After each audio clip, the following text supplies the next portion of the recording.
Hello, and thanks for tuning in tonight to Answers for the Paranormal.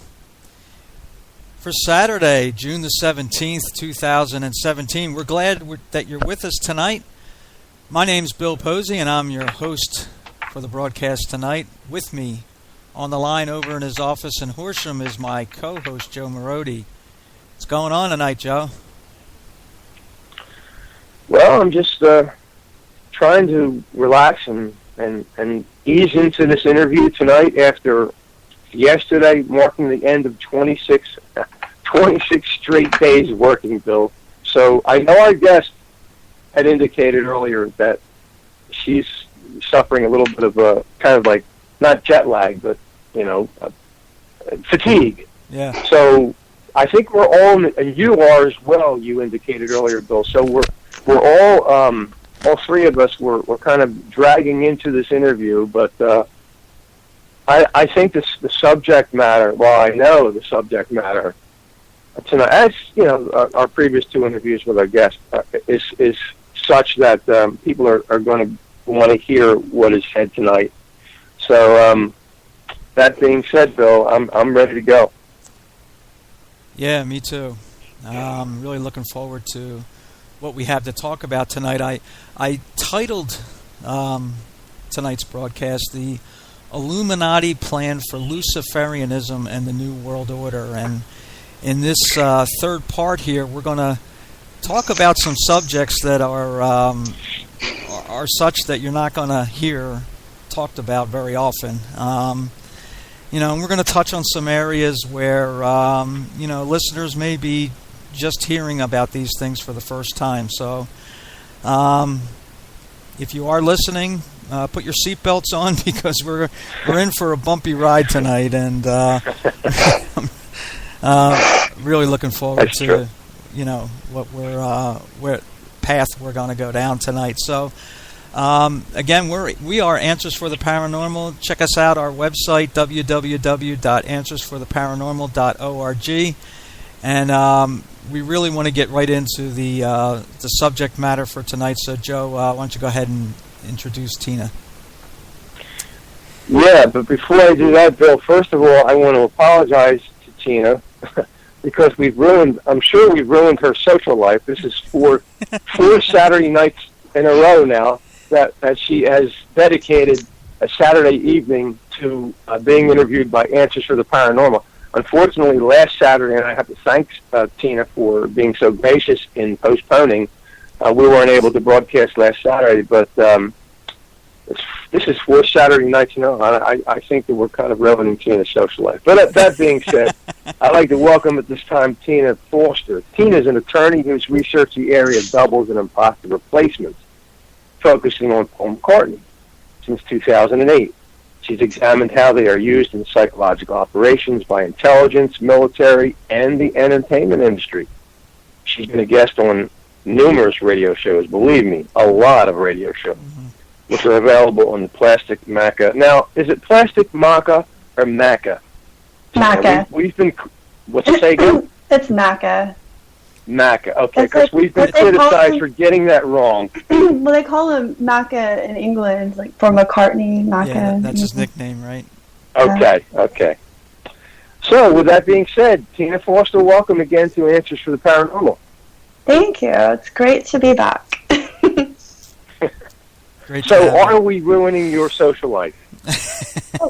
Okay, well, I could be out drinking with friends, or I could be imparting very important information to all your lovely listeners. So, what's more important? That's a yes. Well, it's fine. It's good. I don't care. It's fine. Okay. I'd rather we promise. Next Saturday, you're free to do whatever you want. We won't bother you next Saturday, all right? Oh, thank God. No, that's fine. We may check in anyway, though, Tina, just to see what you're up to. I'm at your service. Whatever you want. In all seriousness, we really do appreciate Tina's research, and yes. She's spent, I'm sure, countless numbers of hours researching on all of these issues that we've been talking about over the last 3-4 weeks, and certainly tonight as well. She's really invested a lot of time in this, and we really do appreciate it. Bill, you want to just get right into it? Yep, let's get right into it, Joe. We got a little less than 2 hours, so I'm sure we're going to have enough material to take up the time. So the microphone is yours, brother. Well, here we go. The first interview that we did with Tina, we focused primarily on chemtrails and the Paul is dead phenomena. We talked about the Illuminati. Tonight, we're going to look into Luciferianism. Now, Tina, let me begin with a very simple question. Maybe someone asked me, I might not be able to answer it right off the top of my head. Describe what Luciferianism is. Is it simply the worship of the devil? That would be my knee-jerk answer. It would be the worship of the devil. What is your answer to that? Well, Luciferianism is the religion of the Illuminati, so that's how that's connected from our last interview. It's a Gnostic religion that is ancient. To Luciferianism, they're not worshiping the devil. Lucifer means, in Latin, it's light bearer, so he's like the shining one or the bringer of the dawn. Sometimes it's the planet Venus. Now, in theology, Lucifer was, like in the Bible, he's an angelic being who was cast from heaven as punishment for his rebellious pride against God, right? Mm-hmm. He is traditionally identified as Satan in the Bible. And he was the leader, well, Satan was the leader of the fallen angels. And he was an angel of light until he revolted against God and was cast into hell. And he was, Lucifer was mentioned in Isaiah 14:12. And, but for Luciferians, he is actually like a good being. When Albert Pike spoke about the Luciferian path, and Albert Pike was an Illuminist, very high up, when he talked about the Luciferian path or the energies of Lucifer, he was referring to the morning star, the light bearer, the search for light, and for them it was the antithesis of the dark satanic evil. So actually for the Illuminati, Lucifer is Satan's brother. They're actually like in conflict with each other. So the Luciferians see Lucifer as a symbol of enlightenment, independence, and human progression. He is a representation of ultimate knowledge and exploration. He's humanity's savior and a champion of continuing personal growth, and enlightenment is the ultimate goal.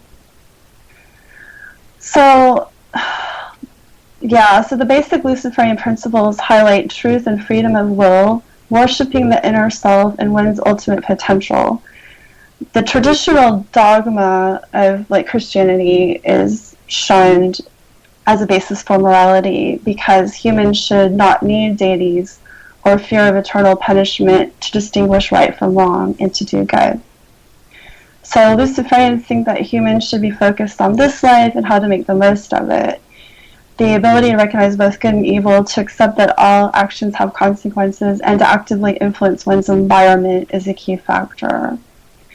Now, as mentioned before, Christian tradition came to use Lucifer to mean the devil, as he was a fallen angel, and he is he is Satan, right? Mm-hmm. Now, there was a Richard Cavendish who was talking about the Confessions of Conrad of Marburg, and this occurred in Germany in the early 1200s.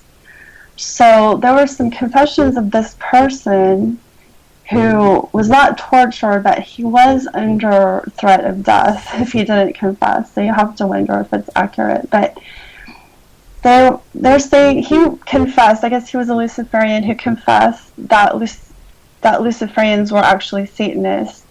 They worshiped the devil as creator and ruler of the world. complained that he had been unjustly and treacherously banished from heaven, and believed that he would overthrow the God of the Christians and return to heaven, when they would enjoy eternal happiness with him. They reveled in whatever displeased the Christian God and hated whatever pleased him. So, in Forbidden Secrets of the Illuminati, which we talked about last time, the Brotherhood of the Snake was one of the very earliest followers of Lucifer. And this is like way back, supposedly in the Garden of Eden. But they venerated Lucifer because they believed that he shared occult knowledge with mankind, but Yahweh or Jehovah jealously withheld such information and refused to share wisdom with humans so as to keep them in the dark, as this made them easier to control. And this attitude of God withholding information that the Luciferians have, this was echoed by this Moses Harmon in the late 19th century. He had a journal that was called Lucifer the Light Bearer, and in it he quoted, well, they saw Lucifer as an educator, and the quote was, "The God of the Bible doomed mankind to perpetual ignorance, and people would never have known good from evil if Lucifer had not told them how to become as wise as the gods themselves." So the Luciferians are opposed to any religion that worships Yahweh. They think that he is actually Satan, and rejects Lucifer, who they actually think is God. Mm-hmm. And they are especially hostile to the Abrahamic religions, namely Christianity, Judaism, and Islam. Illuminists seek to obliterate these faiths and their followers. So you can see now that they're stirring up a lot of infighting with the refugees coming in, the terrorist attacks, sure, stuff like that. Racial warfare too. So. Wow. Bill, you have any response to that? I wrote a few things down here. Yeah, it's interesting when you look at what Luciferians believe. It's interesting how they consider what happened in the garden as being something good, where Christianity would look at it as though, what happened in the garden was sinful and therefore separated mankind from its creator. Right. But yet, because Luciferians see it as this is a good thing, because the knowledge that was being withheld from Adam and from Eve, had it not been for Lucifer the light bearer illuminating them, to understand that they could be, he told them, you can be as God. So they see it as this was a good thing that happened, because now knowledge, and Tina rightfully called it as a Gnostic religion, now this knowledge is in the world. Anyone can have it, anyone can gain it as something good. So, and when we get to the end here tonight, we'll see how all this ties together. But it is a very interesting concept of how they view what happened in opposition to the Abrahamic religions, and how they view what happened in the garden. Right. Yeah, what I find fascinating is that Luciferians do not deny the reality of Yahweh. Mm-hmm. And Tina, as you said, they see him as the evil one. Is that correct? Yes. And they see Lucifer as Satan's brother, being the one who brings light to the world. And And I'll tell you, folks out there listening, you listen to how, especially in Sandy Hook, you listen to how many times people being interviewed talk about we're in darkness now, but we're going to bring you the light. You're in darkness now, but you're going to see the light. In a lot of these false flags, they mention darkness and light. So this is something to keep an eye on. And this belief that God is withholding information is also fascinating, and that's where the enlightenment, I believe, comes in.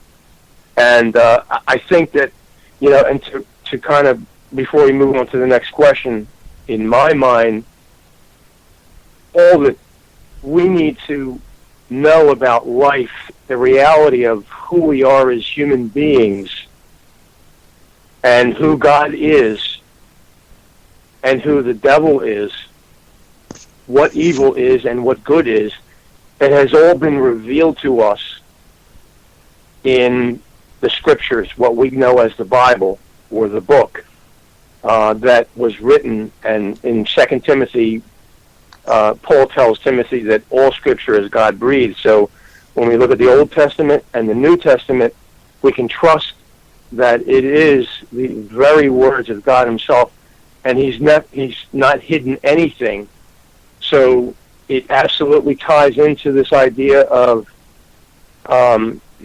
the Illuminati being illuminated with information, and Luciferianism being the religion of the Illuminati, coming to Luciferianism to be enlightened to this information that God was in their minds wrongly withheld from humanity since the garden. So it's a fascinating, absolutely a fascinating study to understand.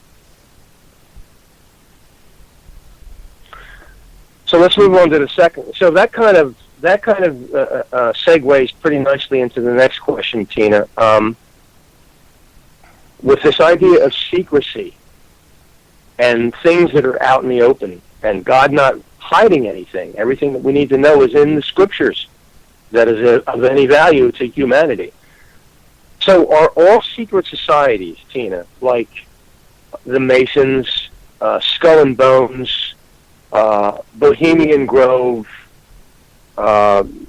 secret societies like that, are they all Luciferian in nature?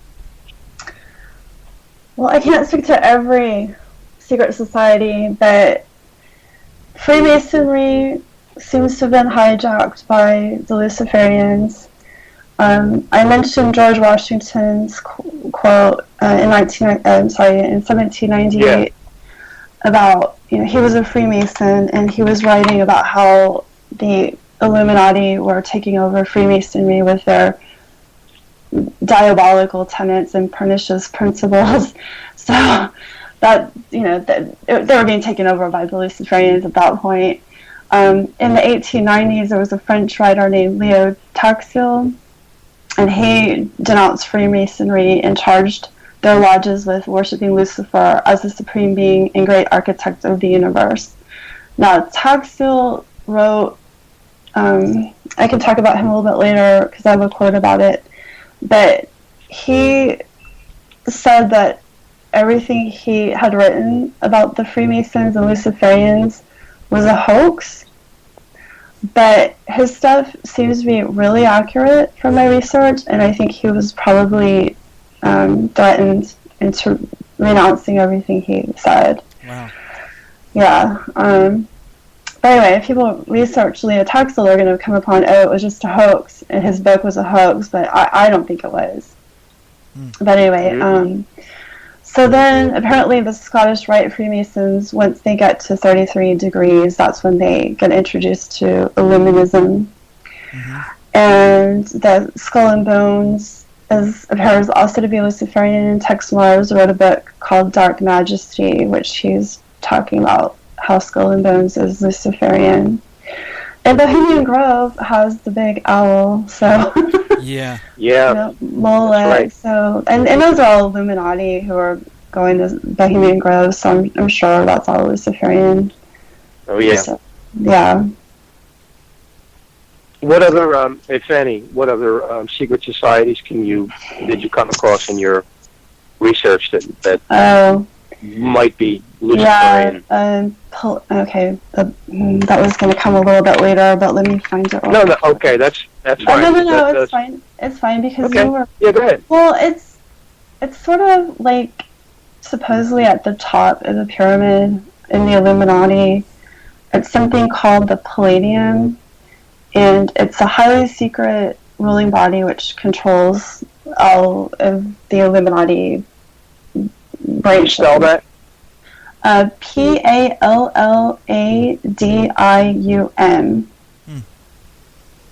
And supposedly the Palladists are a theistic satanic society, or Luciferian.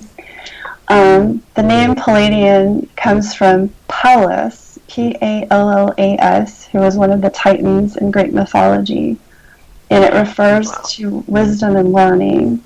So in 1891, Leo Taxil and this other person, Adolphe Ricoeur, sorry if I'm not pronouncing that right, they claim to have discovered the Palladian Society, and in their 1892 book called The Devil in the 19th Century, they allege that Palladists were Satanists based in Charleston, South Carolina, headed by the American Freemason Albert Pike, and created by the Italian liberal patriot and author Giuseppe Mazzini. And Leo Taxil said this in 1897 to a Paris audience, quote, another reason, and I guess he's talking about the Palladists, or the Palladian Society. Okay, another reason was that we located the center of Palladism at Charleston in the United States, with the late General Albert Pike, Grand Master of the Scottish Rite in South Carolina, as founder. This celebrated Freemason, endowed with vast erudition, had been one of the highlights of the order. Through us, he became the first Luciferian Pope, supreme chief of all Freemasons of the globe, conferring regularly each Friday at 3 p.m. with Master Lucifer in person. End quote.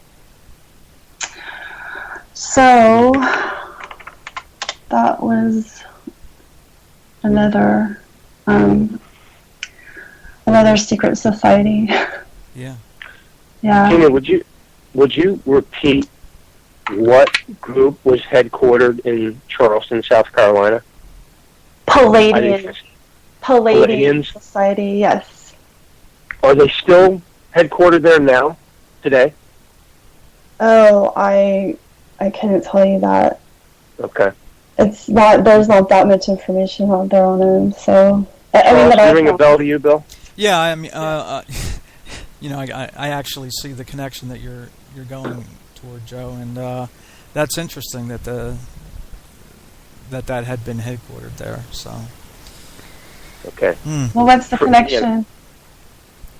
Well, we had the alleged Charleston church shooting in Charleston, South Carolina, a couple years ago. Yeah.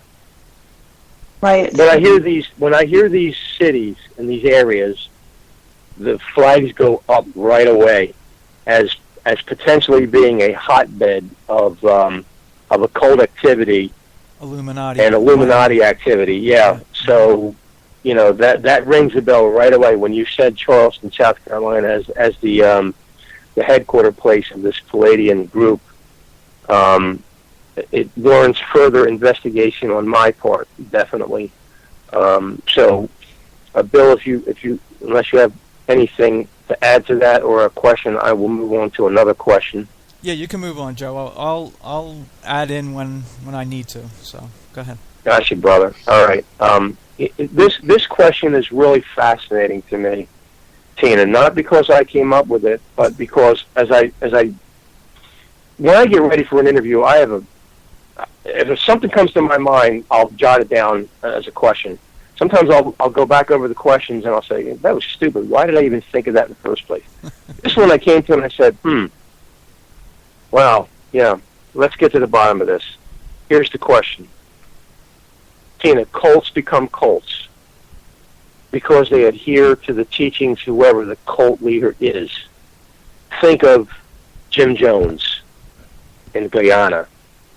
Think of David Koresh in Waco, Texas. Think of, what is the Young Sun Moon? Am I saying that right, Bill? Yeah. Yep. Moonies. Who was their leader? Sung Moon, yeah. Yeah, well, people listening will say, these dopes don't understand them, but they understand who we're talking about. Anyway, they had these leaders teaching them their doctrine, and therefore they became Koreshians, they became Jim Jones followers. What teachings, Tina, do Luciferians adhere to? Now, we adhere, but Bill and myself, we adhere to the teachings of the Scriptures. That's why we're Christians. We're not worldly Christians who just make up stuff like, hey, homosexuality is fine, even though the Bible condemns it as an abomination. You know, we adhere to the teachings of the Scriptures because we believe that they're God-breathed. Now, what Scriptures do the Luciferians adhere to? Well, I don't know if they have official scriptures, like the Bible. I mean, they might. I just haven't come across it. But I do know that they believe that Lucifer, as mentioned previously, bestows truth, light, and knowledge upon humans. He is said to come from a higher dimensional plane and is credited with granting the truth of light to the Illuminists. And Albert Pike, he was the Grand Master and the Supreme Grand Master of the Freemasons, divulged that Lucifer is God, the God of light. So they think he is actually Creator God. They think that Lucifer is the only one who can rescue humanity from Satan. Yeah, and so they believe, the Luciferians believe, that after Lucifer was ousted from God's universe, after Satan, actually the different being Satan, not Lucifer, Satan created a rival sub-universe to God's universe, and this one was fashioned from matter rather than from light. So when the original Creator God, this gets very confusing, when Creator God created the original universe, he said, "Let there be life." But when Satan created his sub-universe, he said, "Let there be light." And so Satan created this dark dimension of matter by creating separation from the light, from God's universe. So the sub-universe of physical matter where we currently reside is really Satan's universe. And he is the sole ruler of this physical realm of pain and suffering that exists within God's greater universe. Satan alone controls the fate of all the souls trapped here. He can punish or reward them depending on his whim. So for the Luciferians, Jehovah or Yahweh or an Allah too is really Satan. But although Satan is the king of this world, Lucifer will help those who seek divine light.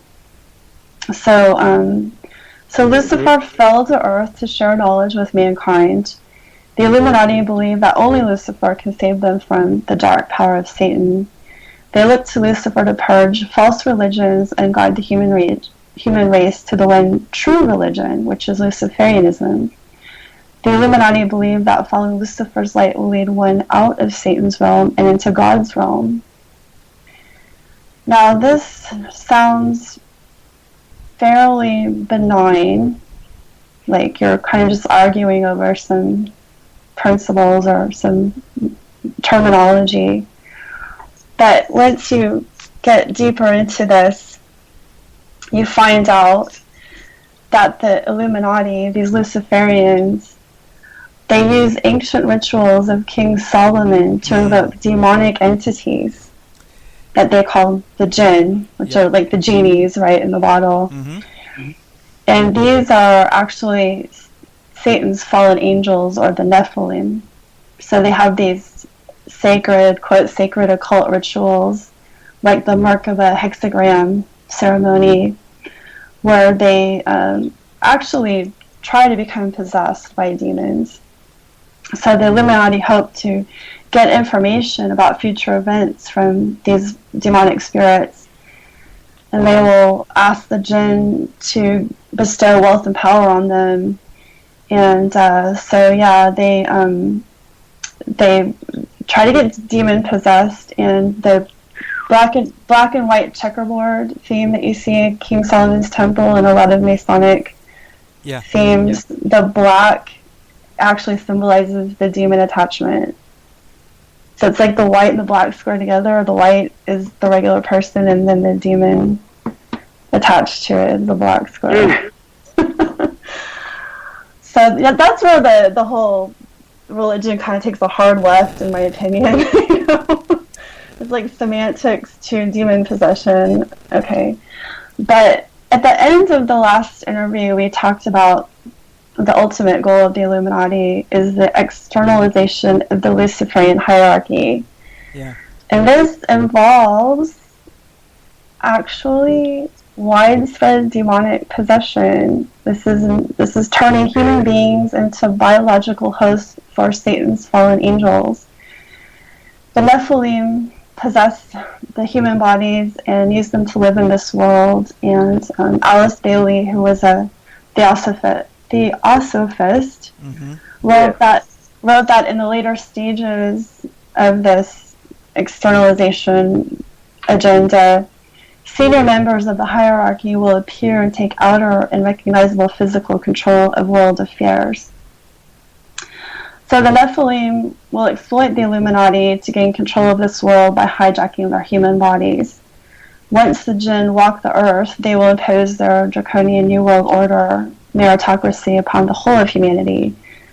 And the New World Order is literally an inhuman system devised by Satan's fallen angels to further control and enslave mankind. People will remain firmly under Satan's metaphorical thumb if the Illuminati succeed in implementing their New World Order agenda. And that was from Forbidden Secrets of the Illuminati by Michael Adair. So I guess the joke is on the Illuminati. When they get possessed by the demons, they get their bodies hijacked. Want, want. Yeah. I guess that was the point of his book. He was trying to expose, like, well, it seems all very exciting and to be involved in the Illuminati, but really, it's probably not something you want to get involved in. But, so at this point, let's talk about the frequency, because I think that's where all of this starts to tie in. Because if the ultimate goal is for the Nephilim to live on this earth, inside of earth bodies, human at least, then the other stuff starts to make sense. Yep. Like how it ties in with other things. Well, okay, anyway, we were talking about the Tina, before you do that, okay. Okay, I want to read one scripture based on what you just said. Okay. Revelation 16:13. Then I saw 3 evil spirits that looked like frogs. They came out of the mouth of the dragon, out of the mouth of the beast, and out of the mouth of the false prophet. They are spirits of demons performing miraculous signs, and they go out to the kings of the whole world to gather them for the battle on the great day of God Almighty. and that's talking about the Battle of Armageddon. So, Bill, this is where what Tina is talking about is tying in with Scripture. That's right. Yep, absolutely. Okay, go ahead, Tina. Proceed. Okay, so frequency, it's like there's a frequency war going on. And so I guess the satanic ritual sacrifice has been in the news more lately. Mm-hmm. We were talking about Pizzagate earlier. And it's like, okay, so the demons, you're talking about the beast or the dragon, which could be reptilians, right? Mm-hmm. And people like David Icke talk about how there are reptilians on Earth, and they have convinced people that they were deities, and people started making sacrifices to them. Well, demons love sacrifices. They love it because the victims release powerful low-frequency energy when they are in pain and fear. So the energy resonates with the demons. It amplifies the effects of the demon in the demon's energy field. And how much the victim suffers affects the intensity of the energy vibrations. So the more intense the suffering, the stronger the vibration. Very intense pain creates a force field that charges the air. And the demons use a tremendous amount of negative energy to grow stronger. And the low frequencies of pain and fear also make the Earth's energy vibration more comfortable for them. And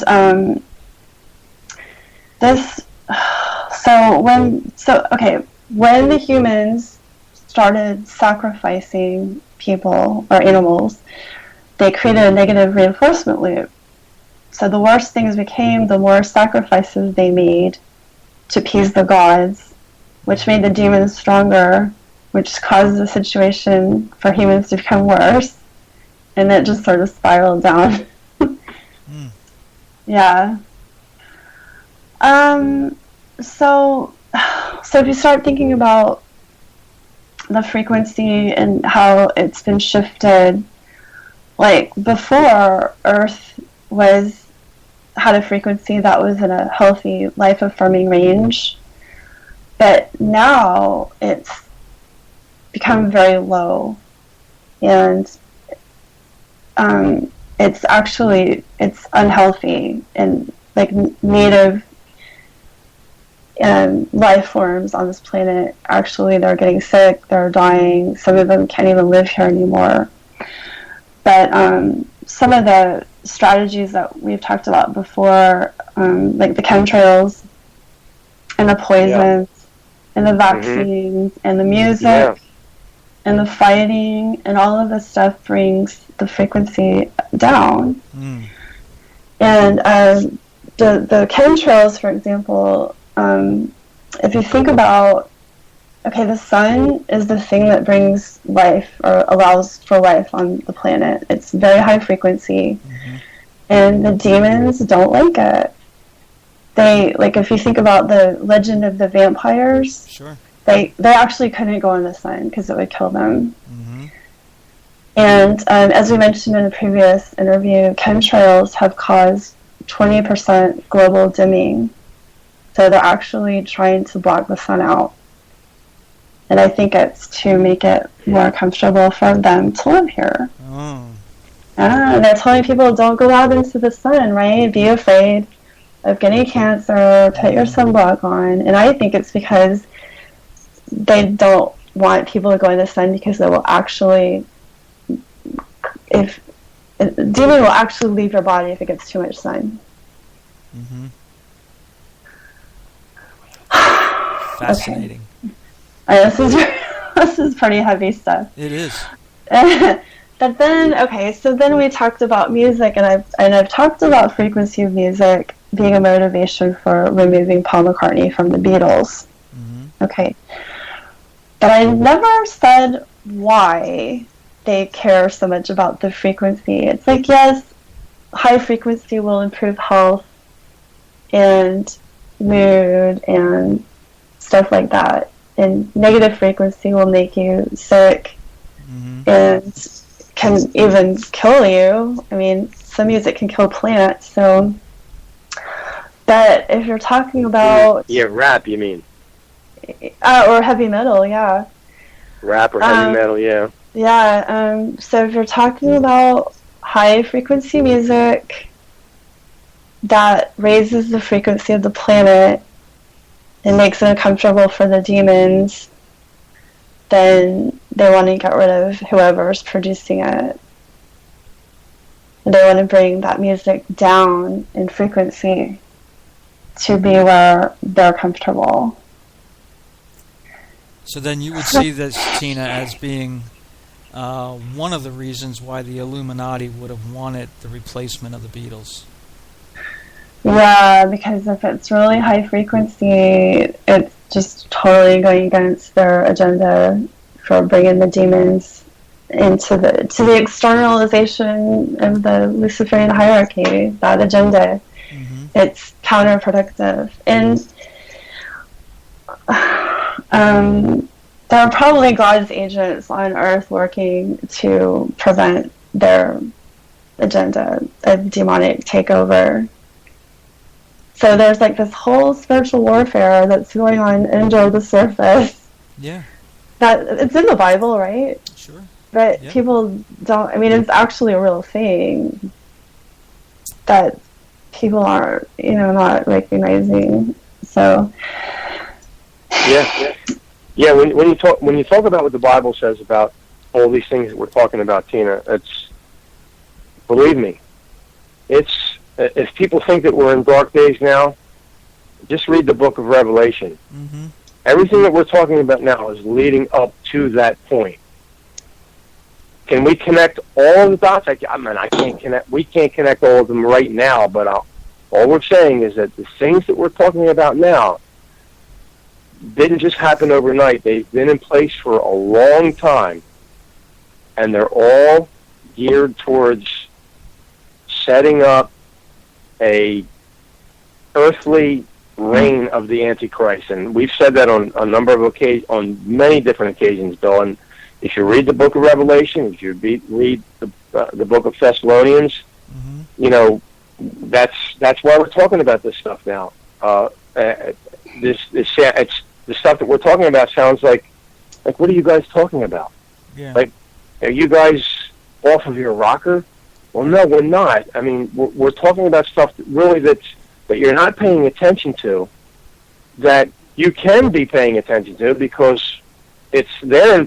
Much of it is there in plain sight. So let me kind of back up a little. Well, a couple things I want to touch on what you were talking about, Tina. When you were talking about chemtrails, I just want to share this real quickly. The fascination with me is 50% that it's happening with chemtrails, and 50% that it's happening and nobody gives a rat's ass that it's happening. I was at my daughter's graduation last Monday in a football stadium here in southeastern Pennsylvania in the school district of Harper Horsham, and the football stadium's full, and the band is on the field. The kids that have graduated, they're on the field, and I'm looking up, and here are like 5 chemtrails going across the stadium. 2 of them are looped, like they're trying to say something to us, and I'm looking around like, and nobody is seeing it. And I'm thinking to myself, I'm either completely just like tie the knot behind the white dress that I should be wearing in a rubber room somewhere, or you people are all crazy because you're not looking up and seeing what is in the damn sky in front of you. Yeah. The other thing, Tina, would you say that what Luciferians, maybe not solely, but partially, are they drawing on the writings of Albert Pike? Are they drawing on the writings of Aleister Crowley? Are they drawing on the writings of Alice Bailey? Like, as I mentioned earlier, Bill and I believe what the scriptures say about life. Although God used many different authors, they were all God-breathed. They were all directed by the Holy Spirit to write down. However, Albert Pike and Aleister Crowley and Alice Bailey, would you say that they're all being driven by Luciferianism? Do they contradict themselves at all? If they are demon-possessed, then I would say they would be more directed by the demon than by God. And I don't know the work well enough to know if they contradict themselves. So, okay. You were saying, why aren't people noticing chemtrails? I think that what happens is if the frequency gets very low, it's like it's a thick veil, the veil of Maya, and the people can't really see clearly anymore. It's the whole dumbing down agenda too, which we can talk about in a little bit. But it's like they're, I don't know, brainwashed, or they don't have clear thinking, or it's just, I don't know. It's just very. Yeah, I think it's murky for them. I think it's a matter of them, if they ever notice what's going on in the sky as it pertains to chemtrails, and they say that, well, that's odd. I don't remember that from my childhood. If you're in my age range and Bill's age range, somehow they would think, well, it's something that I'm not used to, but I can't necessarily ascribe evil to that. It must be something benign, or else, the government would do something about it. The EPA would be on it, or, as we talked about before, some of these environmental groups would be on it. So I think that part of that veil is, Tina and Bill, is just willful ignorance. Mm-hmm. I agree. Yeah, I agree. So we were talking about the frequency and how it leads to demon possession. Now, some of this information I got from a book called Alien Invasion, Reptilian Cetaceans and Frequency Wars on Planet Earth, if anybody's interested in checking that out. But so basically the demons, if they're going to possess somebody, they have to tune to the frequency of the body, and it has to be a low frequency. There has to be like a match, and so they don't like high energy, high frequency people. And you can protect yourself from possession by raising your frequency, but so they can only invade if there's low frequency. So they can only possess you, but once they get inside, they can, of course, hijack your body. And so some of the stuff that's going on, we talked about like the chemtrails, and we didn't really talk about transhumanism too much, but the demons, there's actually an agenda to alter the human body to create a soulless human, like an avatar for the demons. Yep. So it's easier for them to possess because there's no conscious self-awareness at all. So they're trying to change human DNA so that the human body, the consciousness, just functions at a very low level. And at some point, the body will just be a vehicle for the demons to use to live on. to live in on this planet. It's like humans will be a biological machine for the demons. Yeah. So all of this stuff, that we talked about, the chemtrails, the global engineering, the poisoning, the music, the fighting. It's really, in my opinion, to further this externalization of the Luciferian hierarchy agenda to make Earth a paradise for the Nephilim, or the demons, to live. They're going to live here. It's like a hostile takeover of this planet. And I guess that's exactly what Revelations are saying, right? Yep, that is exactly. Tina, when you're talking about the externalization of Luciferianism, just to be clear, we know that Christianity is a real entity because we see church buildings on every corner. We know that Islam is a real entity because we see mosques dotted throughout the landscape, and Buddhist and Hindu temples. When you talk about the externalization of Luciferianism, how would you compare that to what I just said? No, it's obviously not.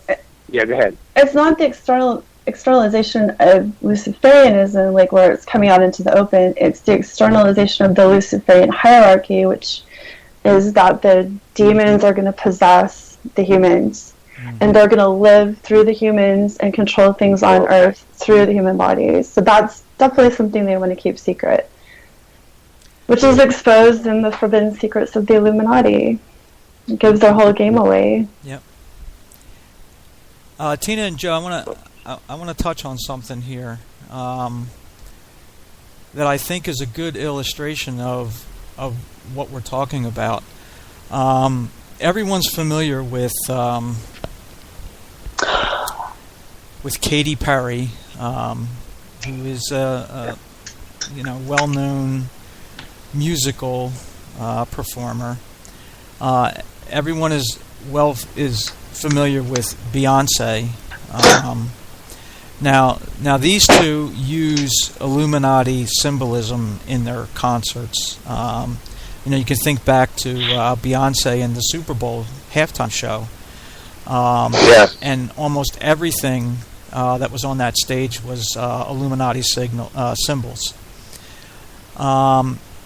Now, just recently, something happened with Katy Perry. I found this on the internet, to where she was performing on stage, and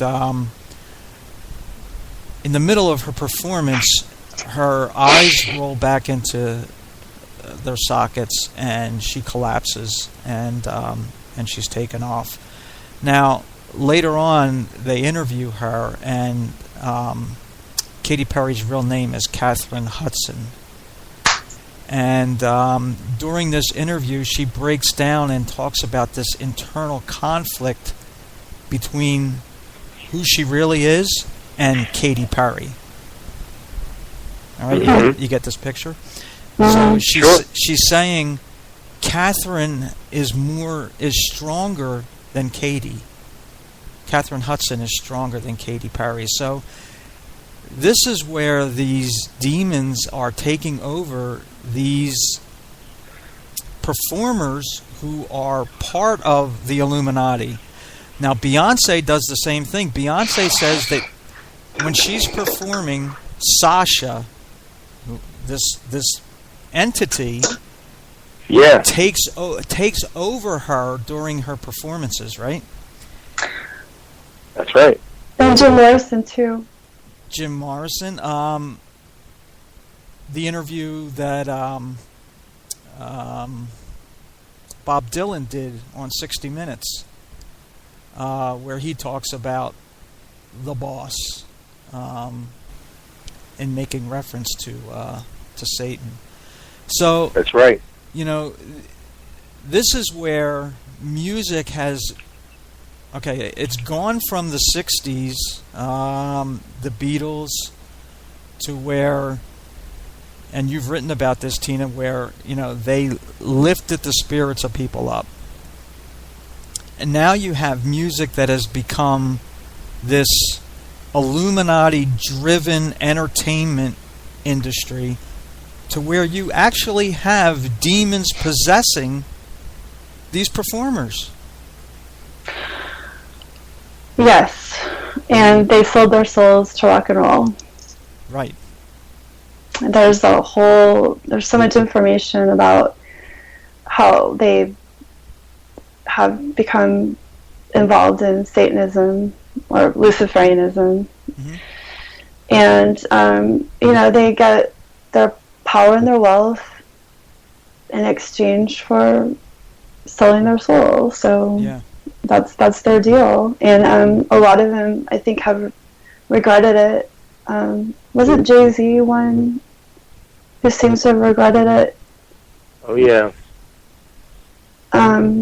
But you were talking about Katy Perry and a lot of these women, I think, like Britney Spears, have probably been subjected to the MK Ultra type mind control, the beta programming, or the sex slave stuff, or maybe just a musical. No question about it. No question about it. Now, in my opinion, the torture that the people go through to have multiple personalities, I think that's demonic possession. Yep.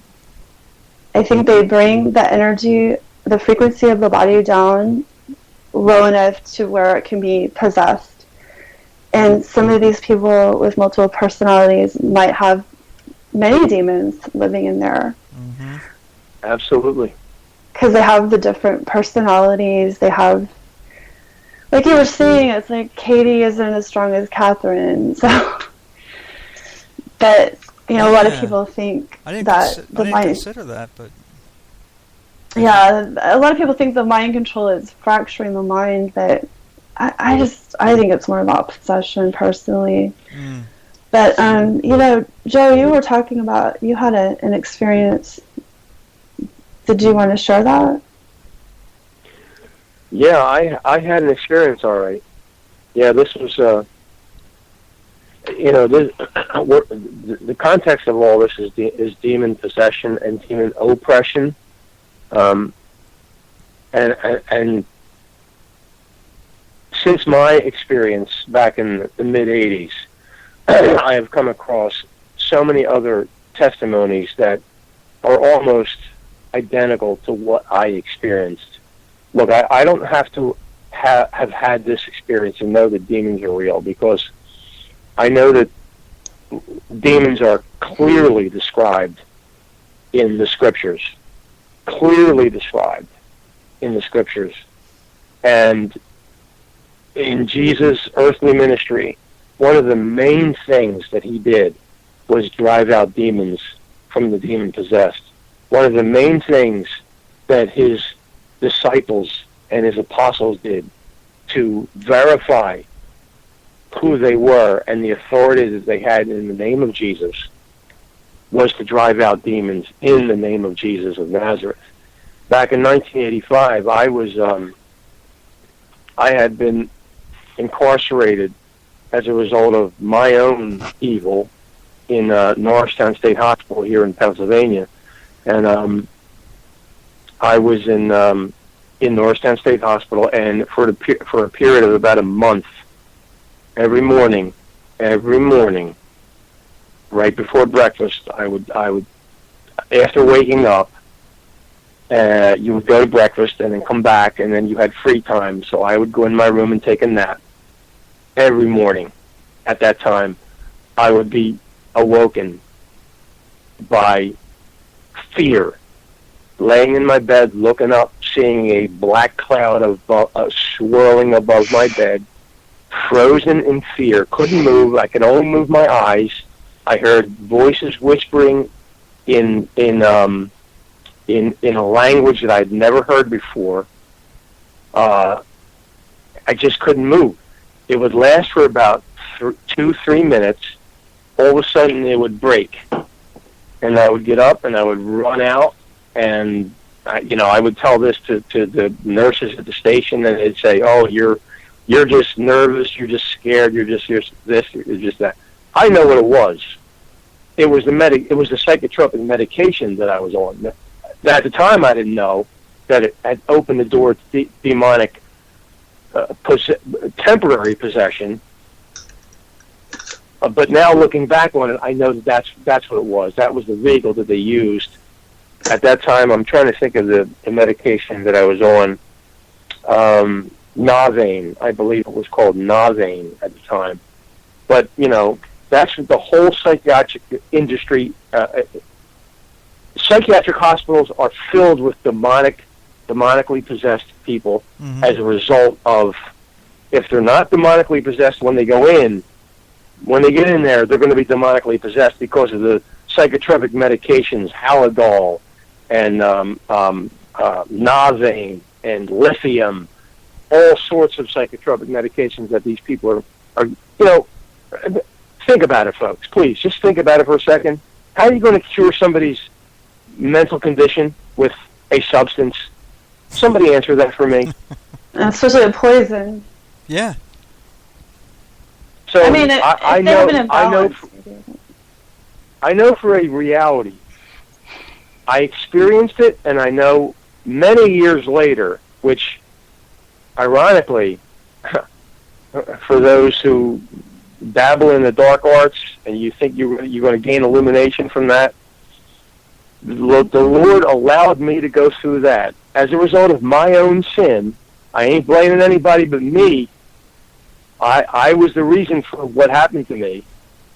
But the Lord used that to draw me into the ministry that me and Bill are in now, and it's why we're interviewing Tina now. So I have no regrets for what I went through back then. So I can speak from experience. And like I said, as a viewer of countless hours, and Bill will attest to this, of paranormal programming as a result of the ministry that Bill and I are in, I have seen so many people almost to the word describe what I went through. So I know that many people are going to. The only difference is they go towards the paranormal expert, quote unquote, field for their explanations. Where I know that it was a demon that came into me and gripped me with fear, where I couldn't even move anything other than my eyes. And to this day, it was the most terrifying experience that I've ever had. Nothing even comes close to it. You can't explain to someone what fear is until you have a demon actually take hold of you. So what we're talking about is very real, folks. It's very real. Did you pray to keep it at bay, or at the time, Tina, I was not a believer. I was as lost as the lost person can possibly be. But the Lord the Lord knew that at some point. So this is where God's foreknowledge comes into play. And this is a very difficult subject to get into. I won't try to get into it. But God knew that I was going to come to a place where I placed a point in my life where I was going to place my faith in Jesus Christ. So I was sealed by the Holy Spirit from the time of birth. God knew that I was going to, not as a result of Him forcing Himself on me, but as a result of my choosing through faith to trust in Jesus Christ as Lord and Savior. He allowed me to go through that experience for His reasons. This is when the scripture comes in Romans that God works all things together for those to good for those who are called according to God's purposes. So the Lord knew that all this was going to happen. So at that time, to answer your question, no, I didn't pray, Tina, but we've done interviews with other guests, Bill, Joe Jordan of Alien Resist of the CE4 research group, that people who are and a lot of this, Tina, has to do with the alien agenda as well. People believing they're abducted by aliens. And the research of Joe Jordan, one of our previous guests, has revealed that, and the secular world does not want to get into this. And it's funny because the 70th anniversary of the Roswell incident of 1948 is coming up. That when people are going through these abduction experiences, that when people cry out in the name of Jesus, it halts the abduction experience. So that's one of the dark secrets that the alien agenda world does not want to expose to the light, that there is authority, because these alien abduction scenarios are all demonic in nature as well. So they don't want this to get out, that because people will start saying, well, what is it about this Jesus that he has authority over even the aliens? They'll come to know that these aliens aren't aliens from Pleiades. They're not aliens from Alpha Centauri. They're not aliens from anywhere in the universe. They're demons. They're exactly what we're talking about, who can take the form of so many different, can take so many different forms. Yeah, shapeshift. So, go ahead, Bill. Yeah, they shapeshift from one form to exactly. another. Yeah. Exactly. Yeah. It's not a deal. It's not a big deal for them. It really isn't. The big deal is in understanding that they do that, and that the source is always the same. They can appear as ghosts. How many times, Bill, have we talked about demons appearing as dead relatives, and they tell you, don't fear death. There's a glorious existence. You don't have to worry about sin. You don't have to worry about Jesus Christ. You don't have to worry about anything. When you die, you go here. You go to the light. And mediums and psychics get involved, and they get used. And the paranormal investigators come in, and it's unbelievable. It goes to exactly what we're talking about. They're all employees of the same host. It's amazing to me that he has so many different schemes going at once to lead people away from the scriptures. So, I know I went off on a tangent. I apologize for that, but I want to get back to asking Tina questions. Okay.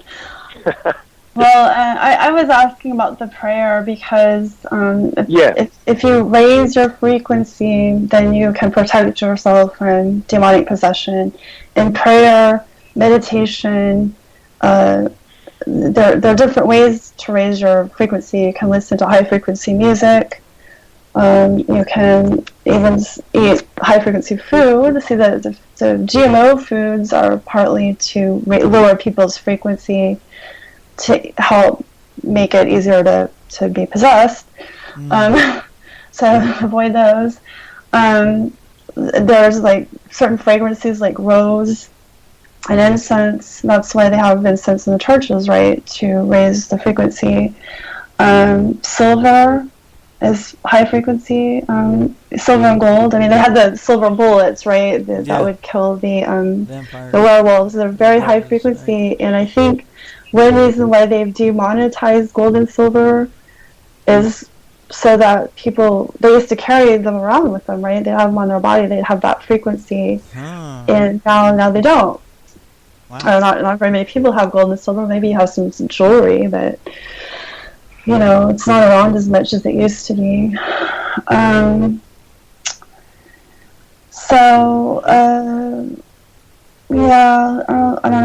know. We talked about how the Beatles, that high frequency music, they wanted to get rid of that.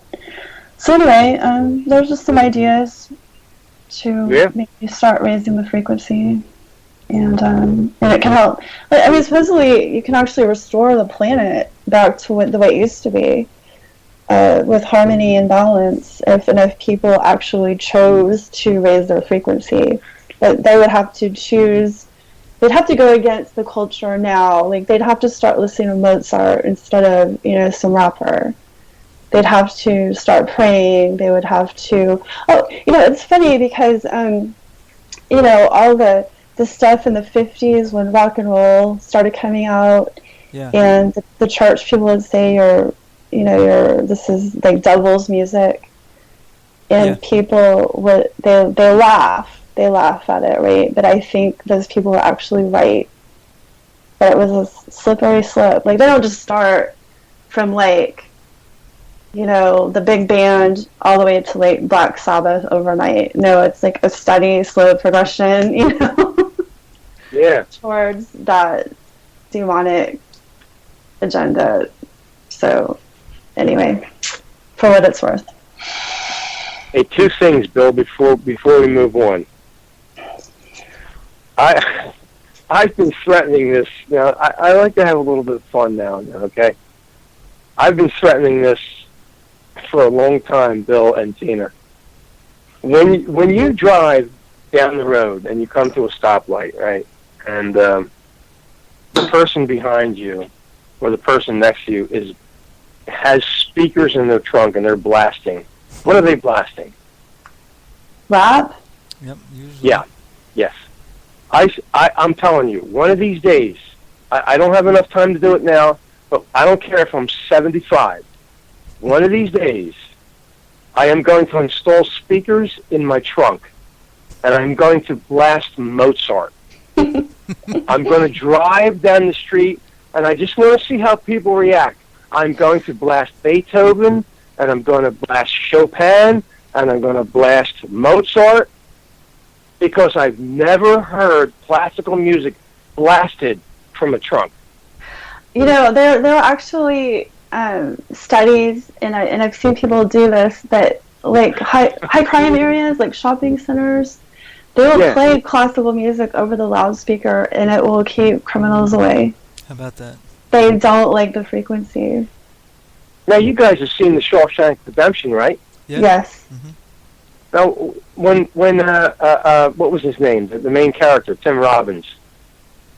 When he locked himself in the warden's office and he blasted. Remember what he blasted? It was Mozart. It was from the Marriage of Figaro. Mm-hmm. There you go. And everybody was transfixed. Okay. Yeah. They're having a little fun, but there's truth in it. There's truth. There's absolutely truth in it.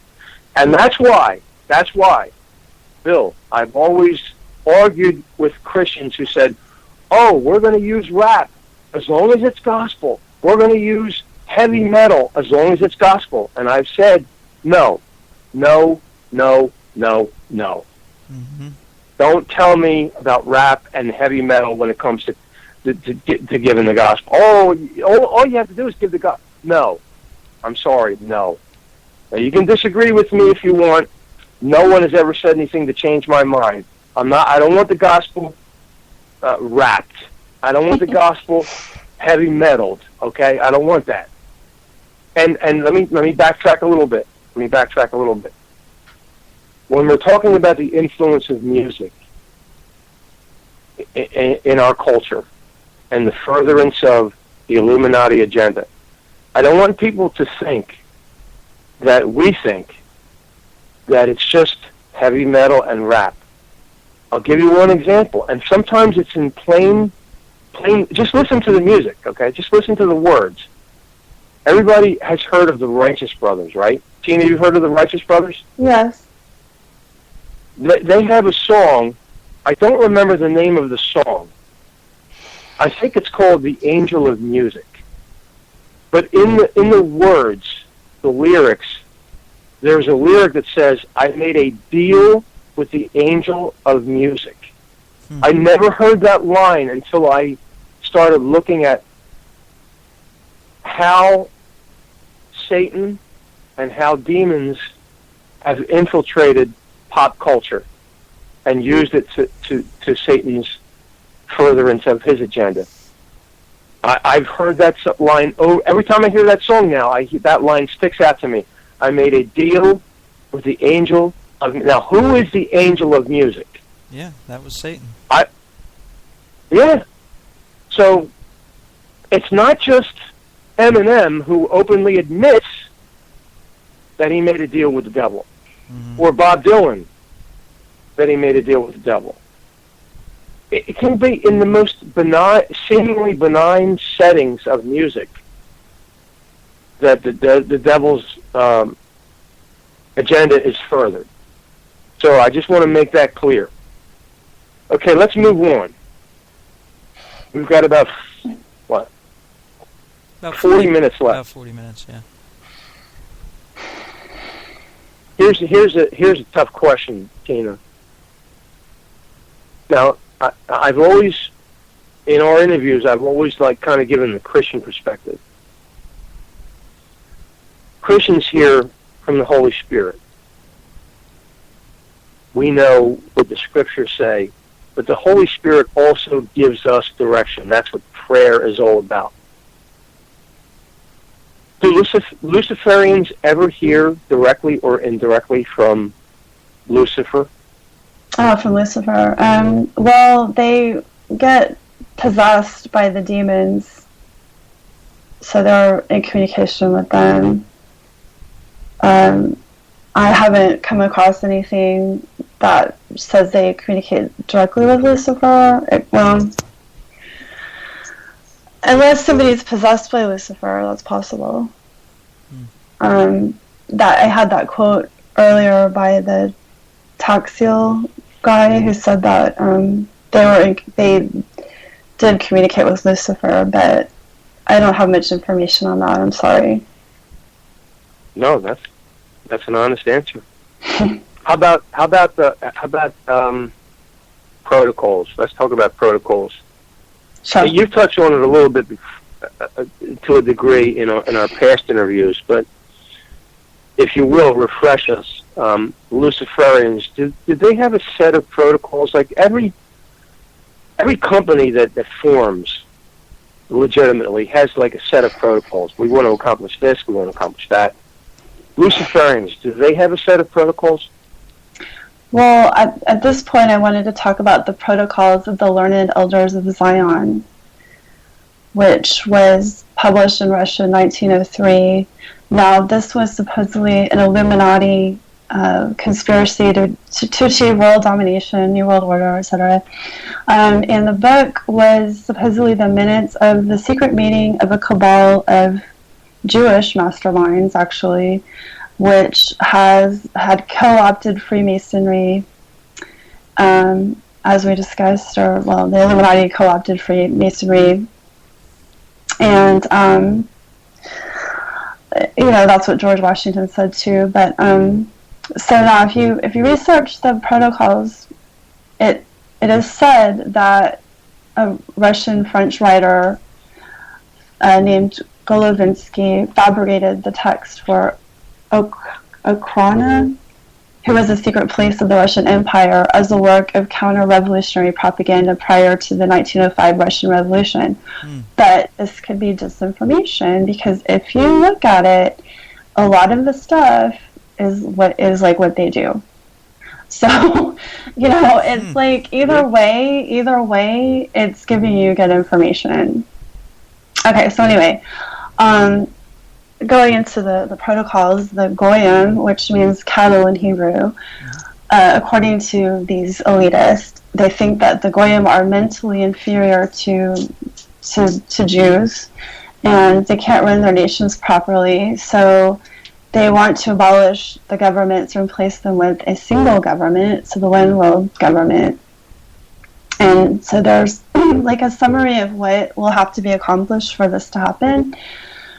So bullet list, basically, place our agents and helpers everywhere, take control of the media and use it in propaganda for our plans. And an example of that is David Rockefeller, who was a globalist, who says, "We are grateful to the Washington Post, the New York Times, Time Magazine, and other great publications. It would have been impossible for us to develop our plan for the world if we had been subject to the bright lights of publicity during those years. But the world is now much more sophisticated and prepared to march toward a world government. The supranational sovereignty of an intellectual elite and world bankers is surely preferable to the national auto-determination practiced in past centuries." So another thing they had to accomplish was to start fights between different races, classes, and religions. So that's like a divide and conquer strategy, and we can see that going on now with Black Lives Matter, the Muslim terrorists. They're just trying to get everybody fighting. They'll use bribery, threats, blackmail to get their way. And I think you can discredit their opponents to that. And they use use free Masonic lodges to attract potential public officials. This is like it's like the allure of the secrecy of belonging to a secret club, you know. Appeal to successful people's egos, appoint puppet leaders who can be controlled by blackmail. And we talked about skull and bones before, and I think, you know, they have their induction and they have just a really weird ritual. They get like peed on and just weird stuff, but they also have to reveal their deepest secrets. So if they ever, you know, try to say anything they don't like, then they can use that against them. They want to replace royal rule with socialist rule, then communism, then despotism. So the globalists believe that nations are the cause of all war, famine, and economic inequality in the world. And they will even pay to create an enemy, such as the former Soviet Union, supposedly. The American bankers loaned the Bolsheviks millions of dollars after the revolution. Actually, even supported the revolution. They basically used that to keep. Well, they kept that whole fight like a fake fight going. And Lincoln, there's a man named Lincoln P. Bloomfield, who was an assistant secretary of state for political military affairs in 2005. He wrote in 1962 for the State Department, if the communist dynamic were greatly abated, the West might lose whatever incentive it has for world government. If there were no communist menace, would anyone be worrying about the need for such a revolution in political arrangements? And then, so they're trying to say, well, we need to have the UN so we won't have a fight between the US and the USSR. And they're trying to like convince people that they need one world government. But there's like also the political theory of a balance of power, which in my opinion is probably more effective at preventing wars. But and then there's also so to take down the nations, like here's Agenda 21 is one of the strategies, and there's a man named Maurice Strong. He was the chairman of the World Economic Forum, and he was responsible for Agenda 21. So he said 30 years ago, each year the World Economic Forum convenes in Davos, Switzerland. What if a small group of these world leaders were to conclude that the principal risk to the earth comes from the actions of the rich countries? Isn't the only hope that the industrialized civilizations collapse? Isn't it our responsibility to bring that about? So when you talk about the climate agreements, which looks like we just dodged that bullet with the Paris Climate Accord, there are hidden taxes or reparations, and America is expected to transfer up to half of its total wealth. So the estimates range from $300 billion to $9 trillion to the other signatories. The globalists wanted to redistribute America's wealth. And and the globalists generally support anything that invalidates national borders and overwhelms public infrastructures, even if it's manufactured, in order to justify greater surrender of national control to bigger and more geographically expansive entities. And an example of that was globalists have they use regionalization to attack nation states. So this is where entire groups of countries are convinced to share more and more with their neighboring countries until a single economy, single set of institutions, and shared identity replace old national identities. And I guess this would be like the EU. Yeah. And Zbigniew Brzezinski, who was National Security Advisor, said in 1995, "We cannot leap into world government in one quick step. The precondition is progressive regionalization, because thereby we can move toward larger, more stable, more cooperative units." So it's like they have the EU, then they wanted to have an American Union, they have the South American Union, the African Union, and they want to like hook them all together under the UN eventually and just have their one world government. So then other things they have to do is abolish all rights and freedoms except the right of force by the elites, and we can see the Second Amendment is under attack. Yep. They don't want anybody to be able to defend themselves. They are willing to sacrifice people, even Jews, if necessary. They will use staged military conflicts and kill millions to validate their belief in world government. For example, the police action in Korea was the first time American soldiers were placed under United Nations command, and this included Soviet generals. Truman Secretary of State Dean Acheson later recalled, "The only reason I told the president to fight in Korea was to validate NATO." Pandemics, mass refugee migrations, and terrorist attacks targeting a nation's collective psyche are also valuable because they undermine the sense of safety previously associated with a national space. Professor Robert Pastor, who was father of the North American Union, said, "The 9/11 crisis made Canada and the United States redefine the protection of their borders. What I'm saying is that a crisis is an event which can force demographic governments to create a North American community. Example, the recent rush of semi-weekly Muslim terrorist attacks are a perfect example of globalist crisis politics. After the London Bridge attack, Prime Minister Theresa May immediately began calling for global control of the internet to fight terrorism."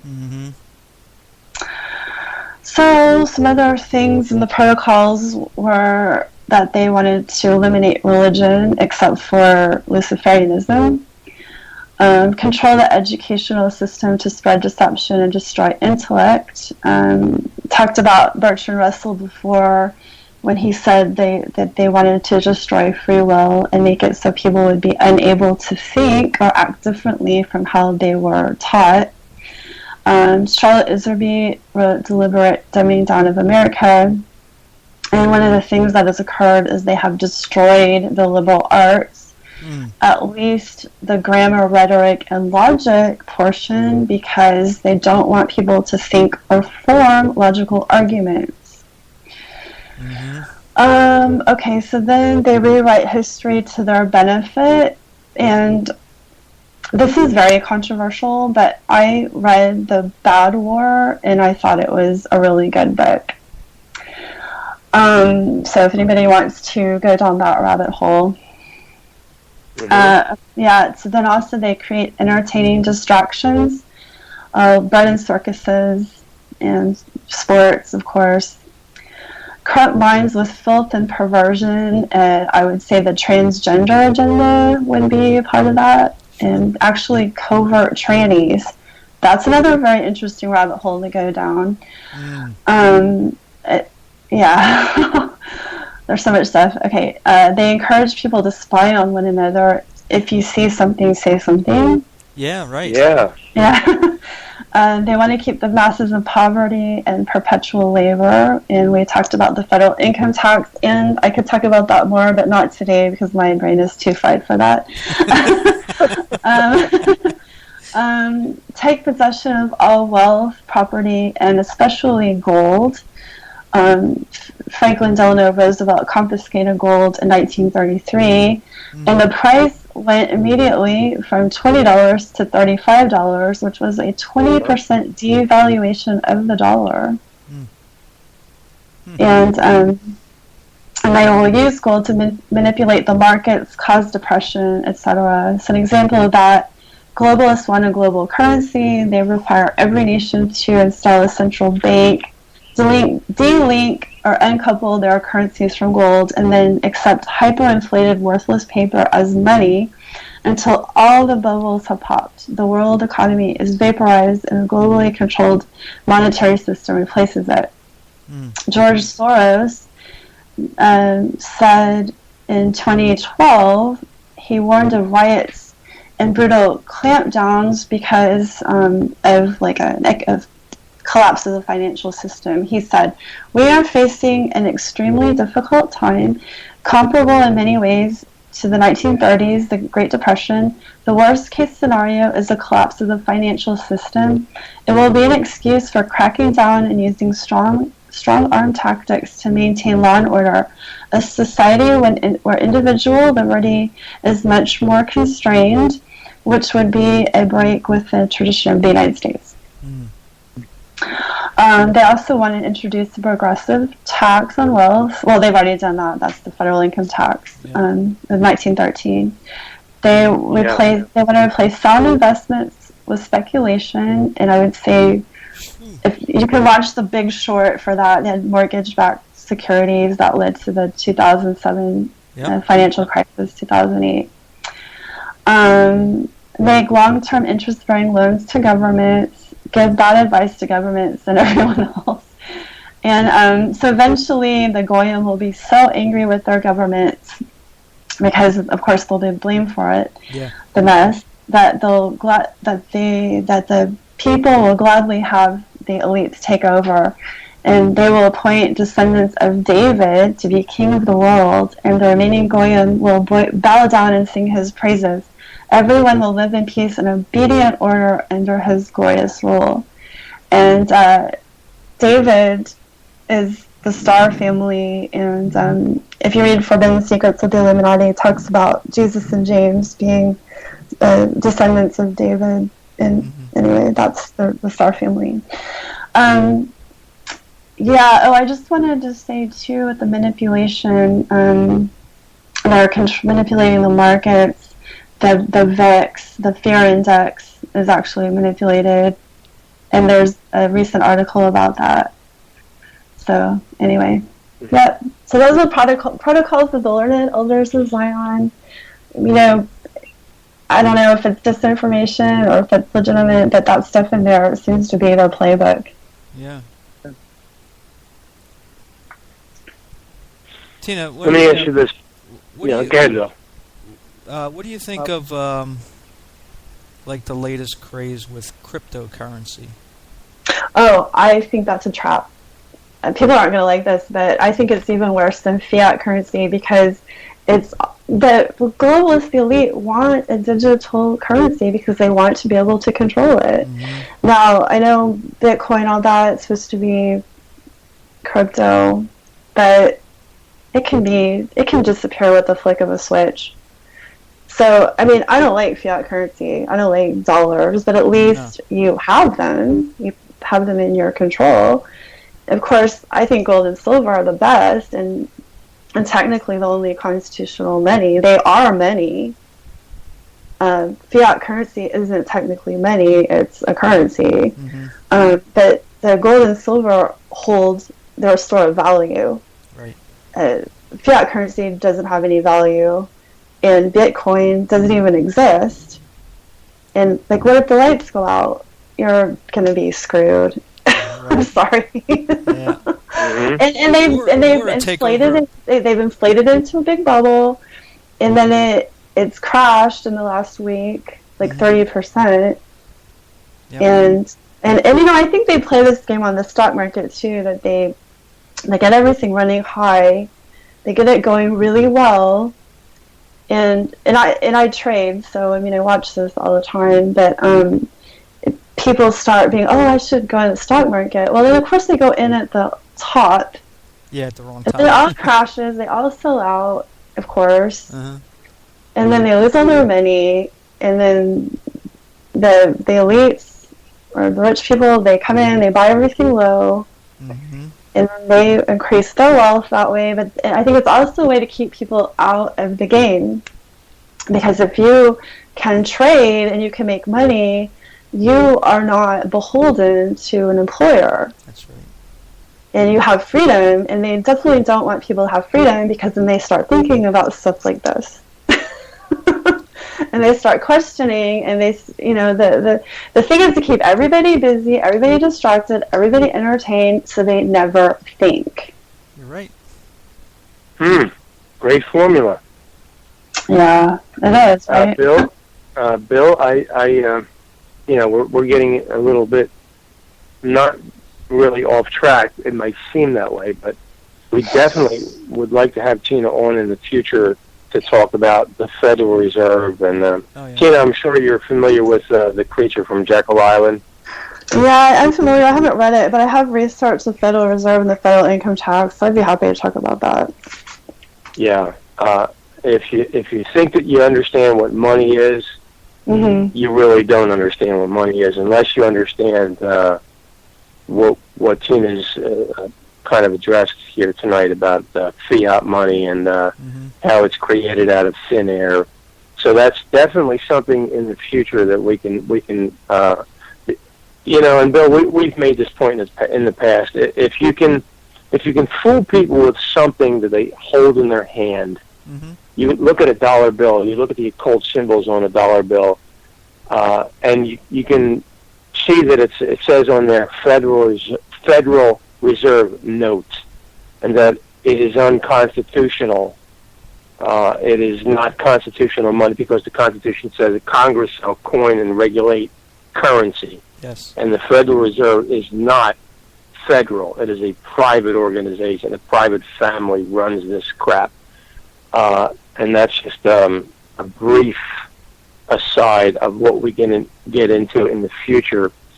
My point in getting into that at all is that if you can have people fooled as to what real money is, you can fool them on anything, really.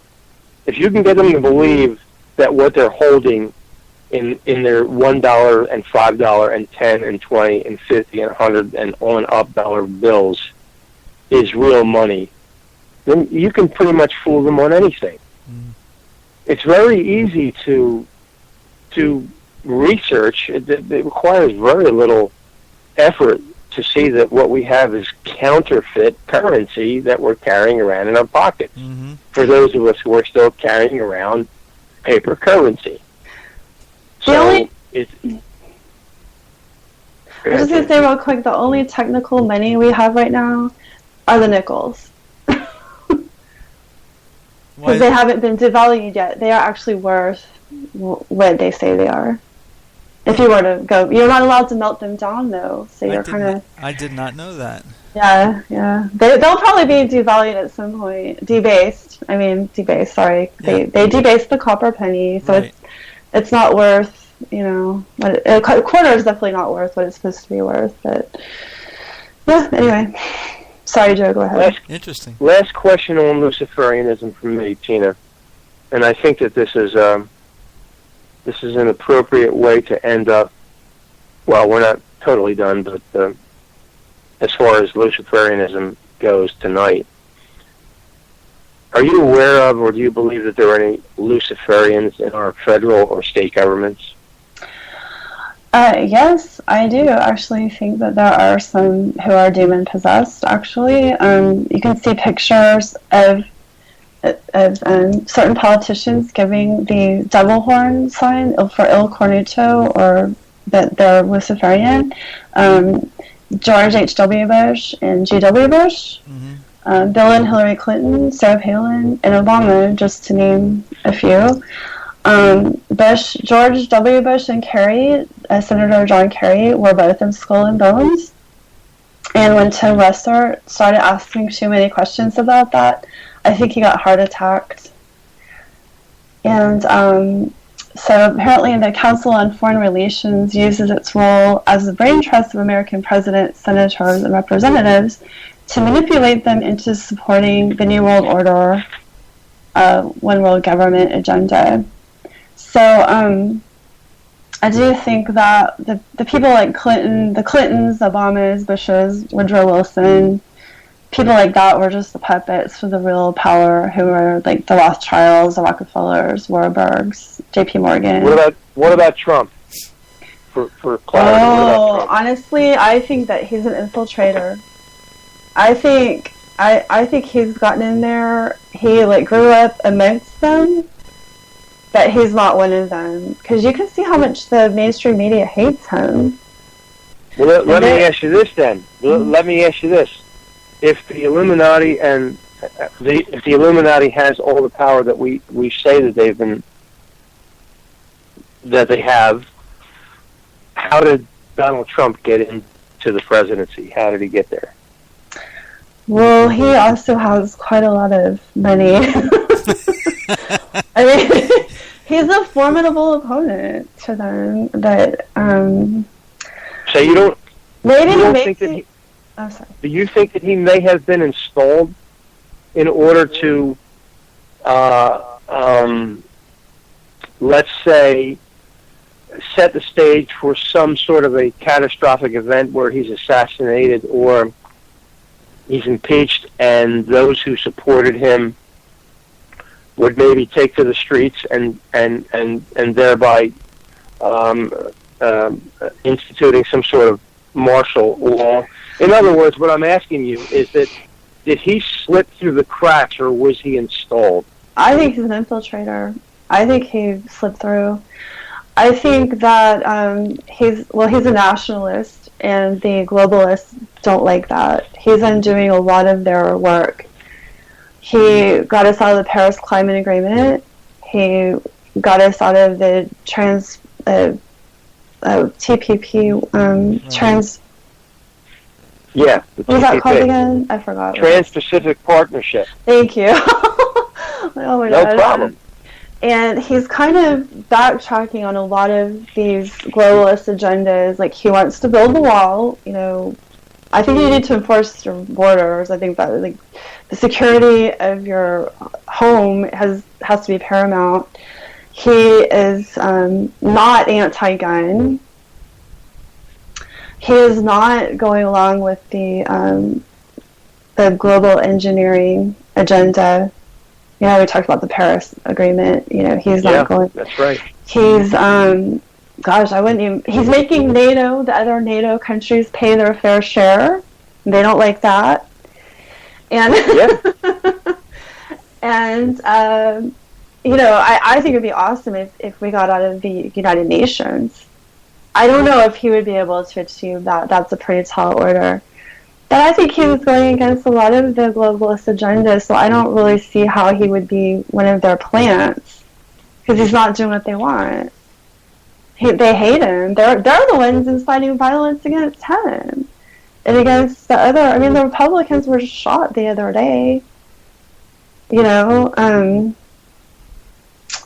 so, and I don't think it's going to be Trump supporters who are going to take to the streets. I mean, you can already see all the wacky liberals out there, you know, causing mayhem. Well, let me share this with you, Tina, and Bill, before we let you go, Tina. With regards to Trump, whatever views you may or may not have on the recent London Bridge quote unquote terror attack, one of the things that fascinated me was the response to what Donald Trump tweeted as a result of that alleged terror attack in London. And what Trump tweeted was that the fact that he questioned the wisdom of London's Muslim mayor, Sadiq Khan, when Sadiq Khan, as a result of, I mean, this was like the next day, Sadiq Khan said there's no need to be alarmed about further terrorist attacks. Now, in my mind, I'm thinking to myself, well, how does this guy know? Why? No need to be alarmed. You just told me that 8 people were killed and 48 were were injured, 21 critically, taken to nearby hospitals, and now you're telling me there's no need to be alarmed. Now, if anything, this is the time to be alarmed. And all that Trump said was he questioned the wisdom of saying something like that, and he was attacked on mainstream media. Yeah, there's the destabilization agenda that's bringing on all the refugees and making everything. They want to bring it to a crisis point so they can then have their excuse for their totalitarian government. Mm-hmm. And so Trump comes in and he's like, no, we're not going to accept all these refugees. Well, that doesn't help their agenda. Like, wait, we need to bring these people in to create a crisis, make it all crazy. Yeah. And he's not playing along, you know. So yeah, I see the mainstream. I'm sorry. No. Well, the controlled mainstream media is going to attack him. They're going to discredit him. And honestly, I'm really glad that we have the alternative media, because then you can get some different viewpoints. But anyway. Yeah, for as long as we have it, I'm happy with it. Absolutely. Now, you got to watch out for disinformation agents, obviously. But to the point where we were just talking about, as far as immigration, and we like to bring up flags. Watch out for these things. When you think of the Statue of Liberty, Bill and Tina, what do you think about? Freedom. Well, legal immigrants are fine. Yeah, well, yeah, absolutely. But my point is, you think of the Statue of Liberty and you think of immigration. You don't. Most people don't think in terms of legal versus illegal immigration. My point in saying that is that you have an insurance company now that it's called Liberty Insurance. All of their commercials have their actors and actresses before the Statue of Liberty is in the background. Yeah. There is a program in place to display the Statue of Liberty in various forms, in various venues, in various outlets, to program people to just say yes to immigration. Okay, and Bill, we've talked about this before. Yes, legal immigration is fine, but what they're trying to do, and through our ministry, Tina, we've come in contact with an individual from Ohio who said that in Liberty Township, Ohio, that there is a massive influx. This was this past year of Syrian refugees that has not been reported. So I'm all for people going through the process like all of our ancestors had to do, all of our relatives had to do, who were not born here. They had to come to here and go through a naturalization process according to the Constitution. But what I am not okay with is that people just blindly saying, "Oh, come on in, come on in, come on in." You don't know what you're, and I think this is all that Trump has ever said. This is the vetting process that he's talking about. It's very simple. You have to go through a process to become, if you're not born in America, you have to go through a process to become an American. You can't just come in illegally and everybody crying the blues for you. That is what's going on with NPR, National Public Radio, the public broadcasting system, and all other forms of liberal media that say, open the doors, let them all in. If you don't, you're a hater. Do you remember Yuri Bezmenov? He was the KGB defector. He said that there was the 4-stage process of bringing down a country. Yep. And one of the stages, the first stage was demoralization. And he said that people would no longer be able to come to rational decisions about how to defend themselves or their country. So when you see, I saw a video today of people in Detroit protesting and trying to block a bus full of illegal aliens from being deported. It's like, what are you doing? You should be thanking those people for driving them away and taking them out of the country, not killing them. But yeah, it's like, why do you want the illegal aliens? Like, they are criminals by definition. I'm sorry, but it's just true. It is true. Yep. They want them to stay? Okay, well, let them go live in your house. How about that? Yeah, right. You know? And, Bill and Tina, this really does go to the point of nationalization and what beware of this word, folks, unity. Yep. Yes. Beware of the word unity. For Bill and myself, number one, especially when it comes to Christianity, beware of those who want to unify with all the people who say that they're Christians. They want to unify with Islam and Buddhism and any other ism religion that exists on the planet in the furtherance of unity. Beware. Beware also of those who cry for unity. This is one of the things that happened with this Alexandria shooting. The first word that they started talking about was unity. This is going to bring Republicans and the Democrats together. And I saw an image, and I wanted to pose this question to both of you, and I'm going to pose it right now. And again, as I said at the beginning of the program, I don't care what people think about me. I have my opinions. I have my thoughts. You can disagree with me. I couldn't care less. I want to ask you, Bill, did you see, and Tina, did you see the image of Congress, Democrats, Republicans, on the field before this game that went on, even though that we had this alleged shooting a few days ago? They went on with this baseball game. But the image was of all of these the congressmen praying in the middle of the field. My question to you two, I have my opinion. Who were they praying to?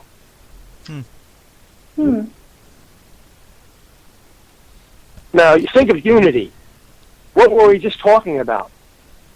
My opinion is they were praying to Lucifer. Again, I don't care what anybody thinks about. These guys can come out and say whatever. Oh, I'm a Christian. I'm this. I'm that. You can say whatever you want. But if you are going to say, oh, I'm praying with this person who believes in this. No, you're not a Christian. You're going to separate yourself from that group. I don't play games when it comes to Christianity, folks. I believe those people that were gathered around second base in prayer were praying to Lucifer. It's possible. Yeah, quite possible. I'm sorry I missed that image. I did not see that, but you make an interesting point, Joe. Well, that's my opinion. And that would certainly go along with, they create the problem and then come up with the solution to the problem. So. Oh, the old Hegelian dialect. That's right. Yeah, and they immediately start calling for gun control. Of course. Yeah, of course. Yeah. And we could really. I mean, we've asked you this on one of the previous broadcasts about false flags, Tina. We could get into that, and I'm telling you, there aren't enough hours in the day for the questions and the conversation that we could get into, because I really believe that we're in. Look, if this past incident in Alexandria, Virginia, is what I believe it was, a false flag, and you had Trump visiting the hospital and seeing these people that were allegedly shot. We're in a new age of false flags. We're in something where we've entered into an area where you have elected officials directly involved in the perpetration of orchestrated events. If I'm wrong, I'm wrong, and if I'm convinced of it at a future date, I'll come on and say I was wrong about this. But at this point, I'm not convinced what allegedly happened in Arlington, in Alexandria, Virginia, a few days ago, was what we were led to believe. Now, why should I be? Why should I believe, after all of the hocus pocus that has gone on since 9/11, go back to JFK? Why do I have to take at face value what you told me happened in Alexandria, Virginia? You shouldn't. No, you shouldn't. Mm-mm. So this is what I mean by, folks, you better start paying attention. If you're not paying attention now, you better start paying attention now to what is. And I saw the behavior of these representatives afterwards. It just didn't jive with the horrific events that were described. And to this point, I've seen one cell phone video of what nothing shows on the video. All you hear are gun pops, which could have been taken at any time. Now, Tina, I don't know whether you remember Anwar Sadat. He was the prime minister of Egypt.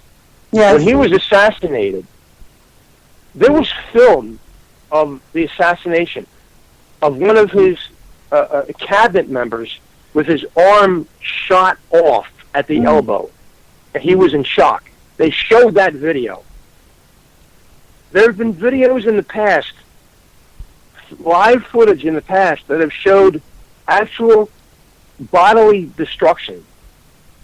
We don't see that anymore, and I have to ask why we don't see it anymore.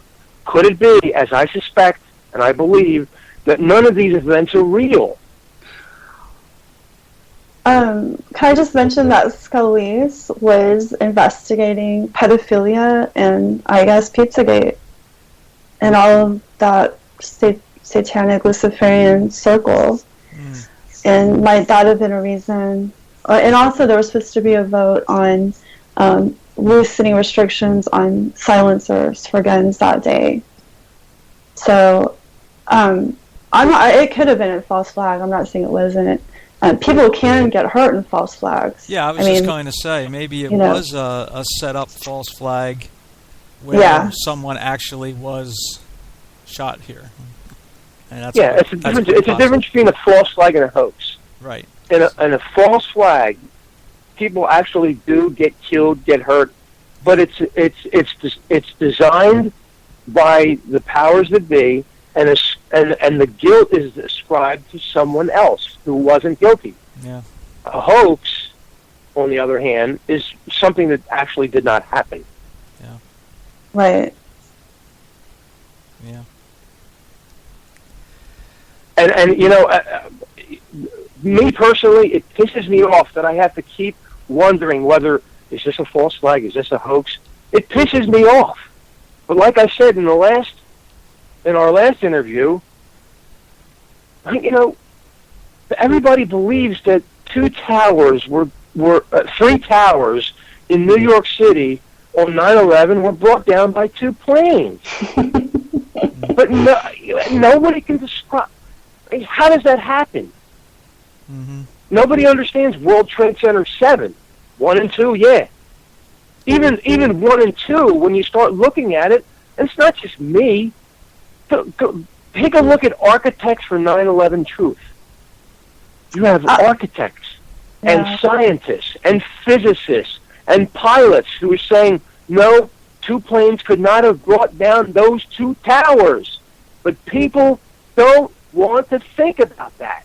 No, because they saw Let alone they saw it on the news, Joe. The building number 7 that went down hours later. Yeah. Well, that was obviously in controlled demolition, so. It was. It's controlled demolition, Tina, no doubt. But the issue is that you put this before the American people and before the world, and they bought it. If they bought that, what won't they buy? Bill and I have done. We did a program after every what we believe to be false flag that has happened in the last since 2010. Sandy Hook, Boston, Charleston, San Bernardino, Orlando, Paris, Nice. We've done them all, and we brought forth what we thought were logical arguments. But it seems to me, Bill and Tina, that they fall on deaf ears, and people just sit like mind-controlled robots in front of the television or on their phones, and they just, whatever happens, it happened, and then they move on to the next thing. Mm-hmm. And it's just a source of frustration, because if you can pull off a grand event like 9/11, and it's become religion, folks. I mean, come on, please. It's become religion. Every 9/11, it's been 10 years. It's been 15 years. In 2021, it's going to be 20 years, and there's going to be all sorts of ceremonies and. Like, what do you got to do, folks? What do you got to do? Bill and I are just a couple of schmucks that have produced these programs. But 9/11 architects for truth, these guys have alphabet soup letters after their names. Mm-hmm. If you can pull that off, what can't you pull off? I've been asking this, nobody answers me.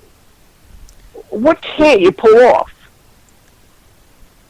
Well, Tina and Joe, they pulled off the replacement of the greatest band of of all time. So They sure did. they pulled that off, right, Tina?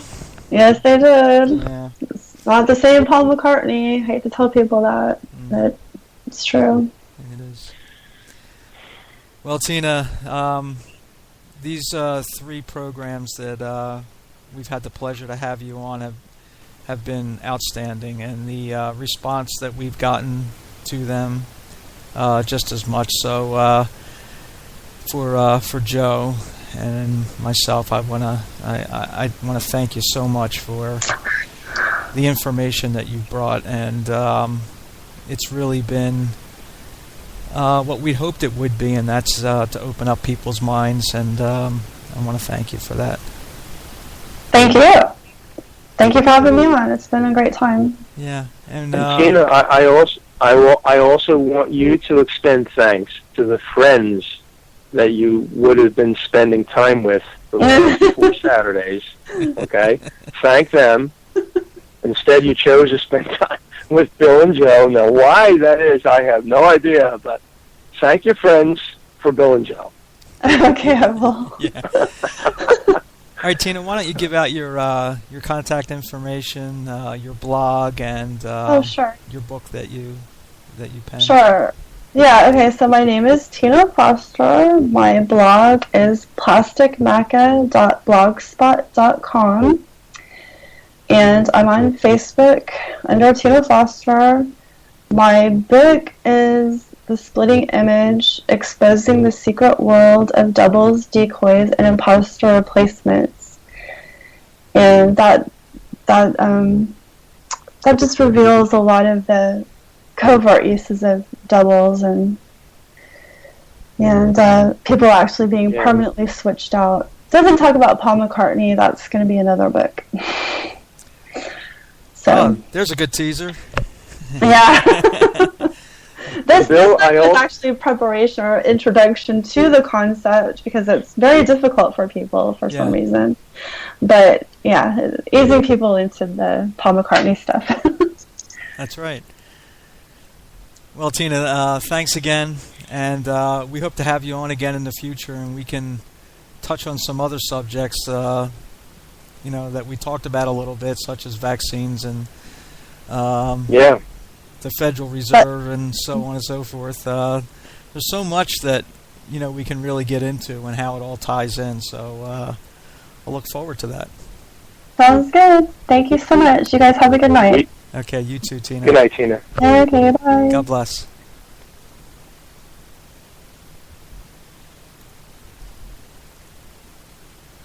Are we still live, Bill? Yes, we're still live. It's 10:10. You sure about that? Yep, 10:10. We're on. Okay. Great. We're on overtime. Right. Yeah. I wanted to tell Tina she can count on us ruining another Saturday night for her in the future. Yeah.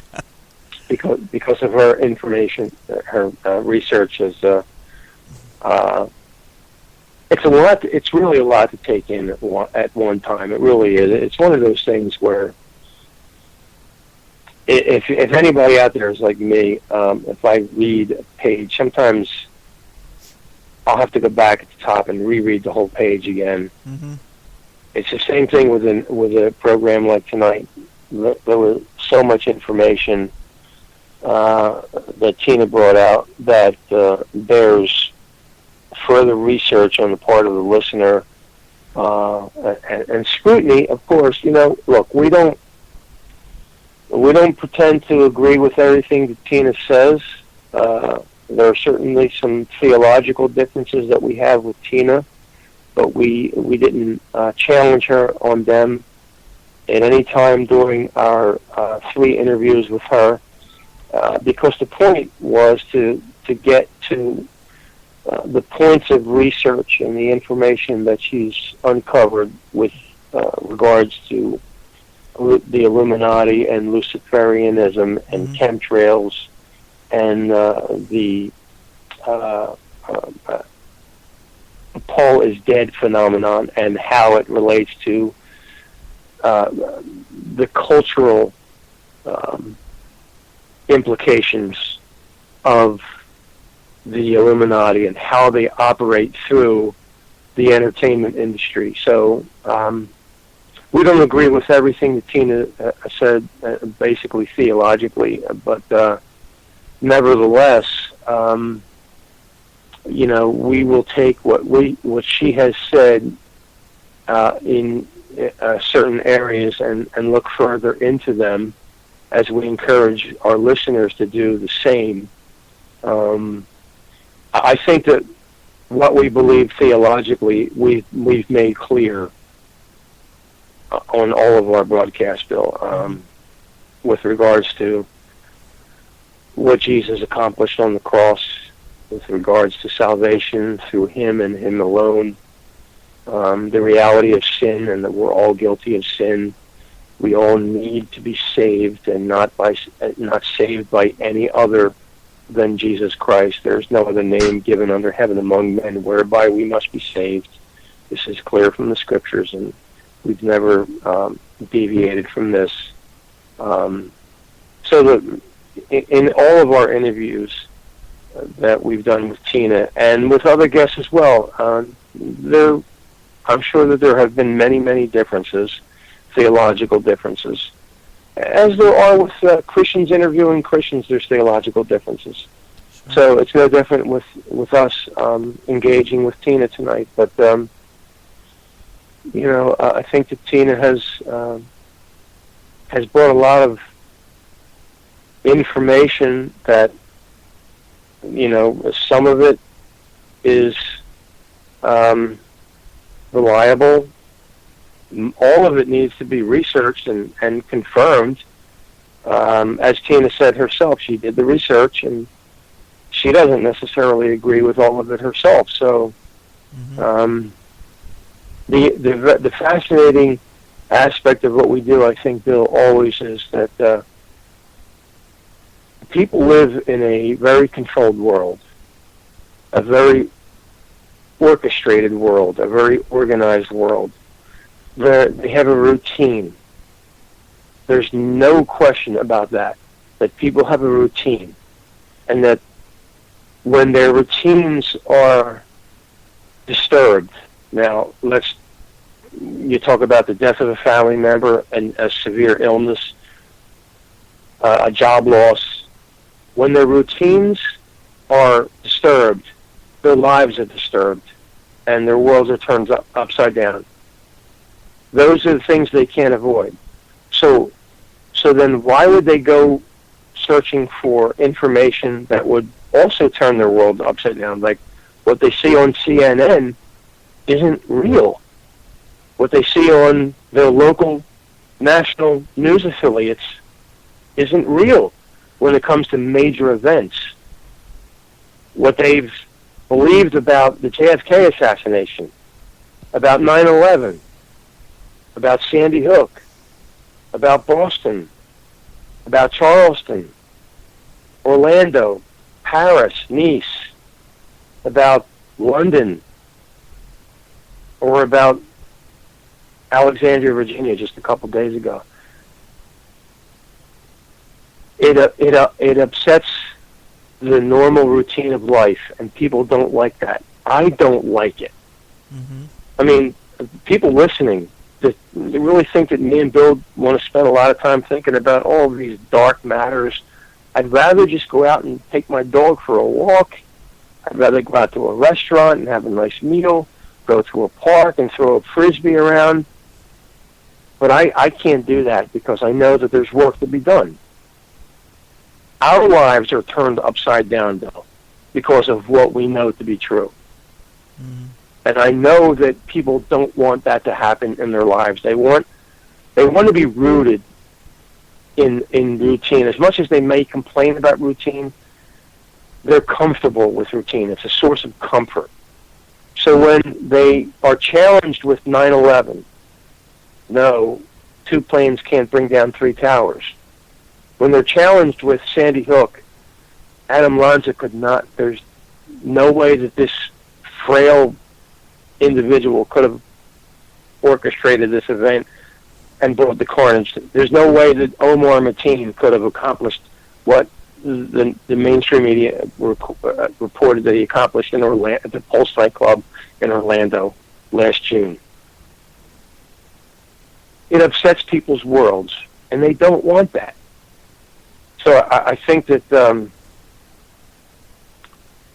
at the very least, of what we do and what Tina has done tonight, Bill, is challenge people's routine thinking, I would say. Mm-hmm. I couldn't agree more, Joe. I think all 3 of the programs that we produced with Tina did exactly that, accomplish that, cause people to think and to look outside of what they've been conditioned to believe, and right. And hopefully we have awakened some, and that they will look at these things differently, or at least consider what information was brought out in the 3 right. broadcasts. So that's all we can do, and that's that's what we've been called to, and so we right. we want to be obedient to it and bring about the exposing of evil in our time. That's it, Bill. That's it. All right, Joe. I guess that'll do it for tonight. For those who have listened or will be listening to the podcast, something that you heard during this broadcast or the previous 2 that you want to get in touch with us about, maybe open up discussion with us, say, hey, you know what, you guys said this, I think you're wrong and here's why. Well, right. Or you guys said this and I agree totally, and here's why. Get in touch with us. Shoot us off an email. Joe at answersfortheparanormal.org. William at answersfortheparanormal.org. Go to our website, www.answersfortheparanormal.org. You'll find out who we are and some of the programs we've produced in the past. Information there regarding paranormal incidents and and how you can get in touch with us. So I hope you'll do that. Joe, I want to thank you for for all the questions that you were able to come up with for our guest in these 3 broadcasts. They lent to some great discussion. So, thanks for your research and sure. Look forward to our production. We're going to be working on some further expose on chemtrails. You can look for that. Yeah, definitely. Shortly down the road. So for my brother Joe, this is Bill, and we want to say good night and thanks for listening.